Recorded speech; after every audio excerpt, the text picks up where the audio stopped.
Hi, എല്ലാവർക്കും സുഖമല്ലേ? ഇന്ന് ഞാൻ വന്നിരിക്കുന്നത് നമ്മുടെ ചിക്കൻ സോസേജ് അല്ലെങ്കിൽ ചിക്കൻ ഫ്രാങ്ക്സിൻ്റെ ഒരു റോസ്റ്റ് തയ്യാറാക്കുന്ന വിധം പരിചയപ്പെടുത്താനാണ്. അപ്പോൾ ചിക്കൻ സോസേജ് ആദ്യം തന്നെ കട്ട് ചെയ്തെടുക്കണം. വലിയ പീസാവാതിരിക്കാൻ ഒന്ന് ശ്രദ്ധിക്കുക, തിന്നായിട്ട് തന്നെ കട്ട് ചെയ്തെടുക്കുക കേട്ടോ.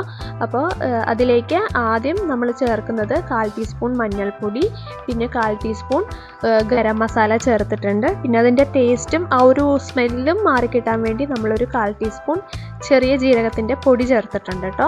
പിന്നെ അതിലേക്ക് ആവശ്യത്തിന് മുളക് പൊടിയാണ് ചേർത്തിരിക്കുന്നത്. എരിവിനനുസരിച്ച് മുളക് പൊടിയുടെ അളവ് കൂട്ടാം കേട്ടോ. പിന്നീട് നമ്മൾ ചിക്കൻ മസാല ചേർക്കുന്നുണ്ട്. ഒരു 1.5 ടേബിൾ സ്പൂണിൻ്റെ അളവിൽ ഞാനിതിലേക്ക് ചിക്കൻ മസാല ആഡ് ചെയ്ത് കൊടുത്തിട്ടുണ്ട്. അതിനുശേഷം അരമുറി നാരങ്ങയുടെ ജ്യൂസ് കൂടെ ചേർത്ത് കൊടുത്തിട്ടുണ്ട്.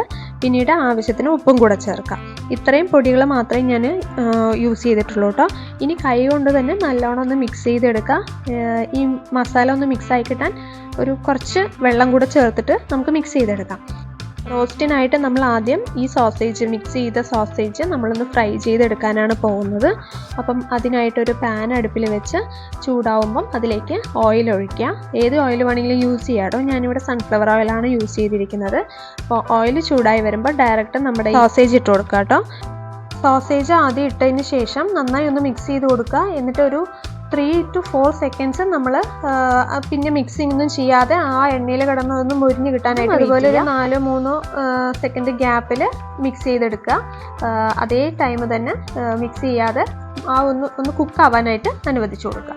അപ്പം ഇങ്ങനെ നമ്മൾ ഏകദേശം ഈ സോസേജ് നന്നായിരുന്നു ഫ്രൈ ആയി വരും. ഒരു ബ്രൗൺ കളർ, നല്ല ഡാർക്ക് ബ്രൗൺ ആയിട്ട് തന്നെ കിട്ടും. ഗോൾഡൻ ബ്രൗൺ ഒന്നുമല്ല, ഒരു അത്യാവശ്യം ഡാർക്ക് ബ്രൗൺ കളറിലേക്ക് തന്നെ അത് മൊരിഞ്ഞ് കിട്ടും. ആ ഒരു സ്റ്റേജ് ആകുമ്പോൾ മാത്രമേ നമ്മൾ തീ ഓഫ് ചെയ്യാൻ പാടുള്ളൂ കേട്ടോ. അപ്പം ഓയിൽ കുറവാണെന്ന് തോന്നുകയാണെങ്കിൽ ഓയിൽ ഇച്ചിരി ആഡ് ചെയ്ത് കൊടുക്കുക. ഇതിപ്പോൾ ഞാൻ ഓയിൽ ഒഴിച്ചത് കറക്റ്റായിരുന്നു. അപ്പോൾ ഏകദേശം നന്നായി മൊരിഞ്ഞ് കിട്ടിയിട്ടുണ്ടായിരുന്നു. ഇതിൻ്റെ 2 സൈഡും ഫ്രൈ ആയി വരാനായിട്ട് നമുക്ക് 2 തവി യൂസ് ചെയ്തിട്ട് ഒന്ന് മറച്ചിട്ട് കൊടുക്കാം. അതായിരിക്കും കുറച്ചുകൂടെ ഈസി. അപ്പോൾ ഈ രീതിയിൽ നല്ലോണം ഒന്ന് മറച്ചിട്ട് ഒരു 3 സെക്കൻഡ് കഴിയുമ്പം ഇതുപോലെ ഇടയ്ക്കിടയ്ക്ക് മറിച്ചിട്ട് കൊടുക്കുക. അപ്പം നല്ലോണം കുക്കായി വരും. അപ്പോൾ നമുക്ക് ഏകദേശം ആയി എന്ന് തോന്നുമ്പം സ്റ്റവ് ഓഫ് ചെയ്യാം. എന്നിട്ട് നമുക്കത് പാത്രത്തിലേക്ക് മാറ്റി വെക്കാം. ഇനി ഇതിൻ്റെ റോസ്റ്റിൻ്റെ മസാല തയ്യാറാക്കാനായിട്ട് നമ്മളൊരു പാൻ അടുപ്പിൽ വെച്ചു. അതിലേക്ക് ചൂടായതിന് ശേഷം ഓയിൽ ഒഴിച്ചു കൊടുത്തു. ഇനി ഓയിലിലേക്ക് ഞാൻ അല്പം പെരിഞ്ജീരകം ചേർത്ത് കൊടുക്കുന്നുണ്ട്. കടുകൊന്നും ഇട്ടിട്ടില്ല കേട്ടോ. അപ്പം പെരിഞ്ജീരകം ചേർക്കുമ്പോൾ ഈ മറ്റേ സ്മെല്ല് മാറിക്കിട്ടും. നമ്മുടെ സോസേജിൻ്റെ ആ സ്മെല്ലൊന്ന് കുറഞ്ഞു കിട്ടും. അപ്പോൾ അതിനുശേഷം ഇഞ്ചിയും വെളുത്തുള്ളി അരിഞ്ഞതുമാണ് ചേർത്തത്. വെളുത്തുള്ളി ഒരു 6 അല്ലി, വലിയ അല്ലിയാണ് എടുത്തിരിക്കുന്നത്. നല്ലോണം ബ്രൗണിഷ് ആക്കി എടുക്കുക. അതിനുശേഷം നമ്മുടെ സവോള ഇട്ട് കൊടുത്തിട്ടുണ്ട്. സവോള നന്നായി ഒന്ന് സോട്ട് ചെയ്തെടുക്കുക.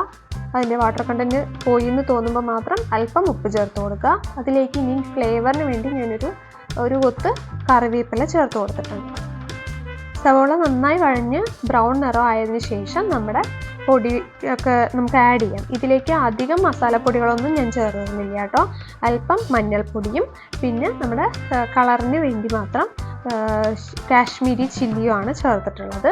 ഇത് രണ്ടും നന്നായി ഒന്ന് മിക്സ് ചെയ്ത് അതിൻ്റെ മുളക് പൊടിയുടെ പച്ചമണമൊക്കെ ഒന്ന് മാറി വരുമ്പോൾ നമ്മുടെ തക്കാളി ചെറുതായിട്ട് അരിഞ്ഞു വെച്ചത് അതിലേക്ക് ചേർക്കാം. ഇനി തക്കാളിയൊക്കെ ഒന്ന് ഉടഞ്ഞ് എല്ലാം ഒന്ന് മസാലയൊന്ന് മിക്സായി വരുന്നത് വരെ നന്നായി ഒന്ന് ഇളക്കി കൊടുക്കുക. പഴുത്ത തക്കാളി തന്നെ എടുക്കാൻ ശ്രമിക്കുക കേട്ടോ. അപ്പോഴാണ് അതിൻ്റെ ടേസ്റ്റ് കിട്ടുള്ളൂ.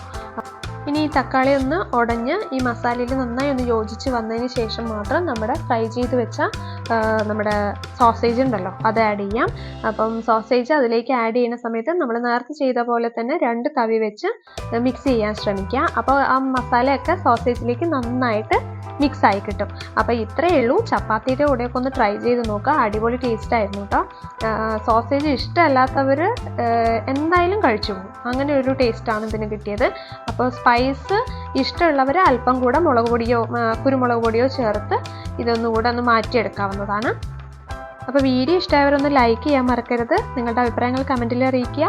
സബ്സ്ക്രൈബ് ചെയ്യാതെ കാണുന്നവരൊന്ന് സബ്സ്ക്രൈബ് ചെയ്തൊന്ന് സപ്പോർട്ട് ചെയ്യണേ. താങ്ക്